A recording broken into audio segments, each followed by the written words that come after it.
They want the Jamaican dollar to crash. And it's working. Something strange is happening to the Jamaican dollar.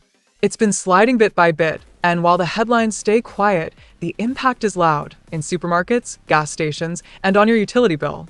But here's the twist. This slow-motion devaluation isn't an accident. It's part of the plan. The International Monetary Fund, IMF, in its latest Article 4 report, gave what some call a silent green light, encouraging the Bank of Jamaica to allow the dollar to depreciate gradually. Their logic?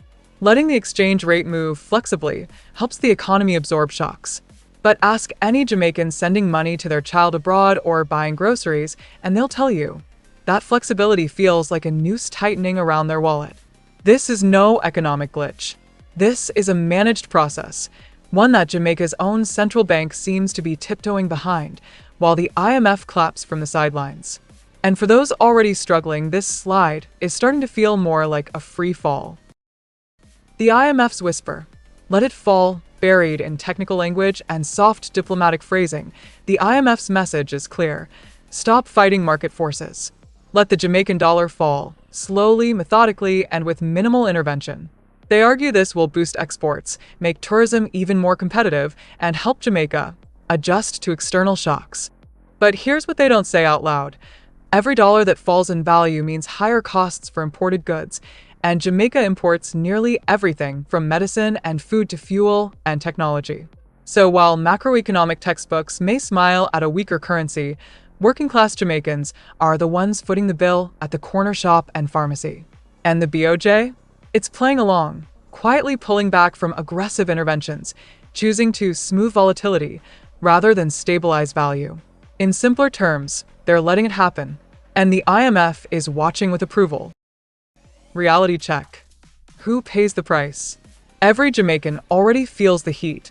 A weaker dollar means more expensive cooking oil, higher bus fares, and skyrocketing tuition for students studying abroad. Businesses that rely on foreign supplies are raising their prices or cutting staff. Parents are stretching remittances thinner than ever before. So, who's actually benefiting? Exporters and hoteliers.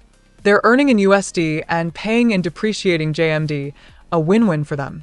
Even BPOs, those call centers dotting the island, benefit from paying wages in local currency while raking in foreign exchange. But for the average person, it's a slow bleed. Your salary stays the same, but your expenses climb every week.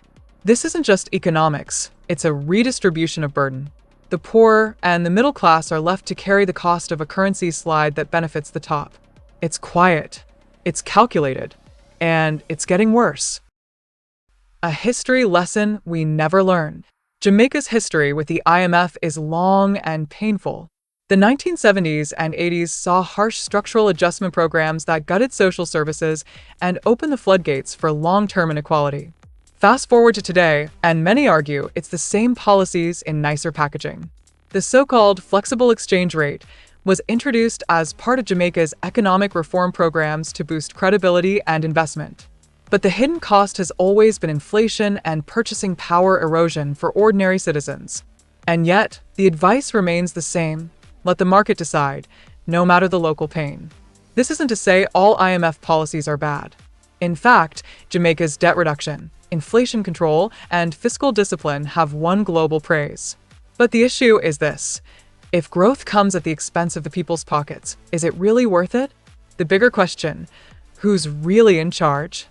Jamaica's leaders speak of sovereignty, resilience, and economic strength. But when the IMF whispers, policies seem to change overnight. The quiet endorsement of a weaker dollar raises a deeper question. Who's truly steering the ship? If our central bank allows a sliding currency under the guise of market flexibility, and our government avoids direct answers on the real cost of living, then who is looking out for the people? And when will Jamaicans demand a policy conversation that centers the worker, the vendor, the mother, the student? They want the Jamaican dollar to crash, might sound dramatic. But when your dollar buys less each month, when your savings shrink in real value, and when those in charge call it stability, it's fair to ask, stability for whom? This isn't conspiracy, it's currency strategy. One that works in boardrooms, but breaks backs in grocery aisles. If we don't talk about it now, we'll wake up one day and realize our dollar didn't just slide. It disappeared beneath us. Like share, and make noise, because silence is the biggest profit margin for those who design this.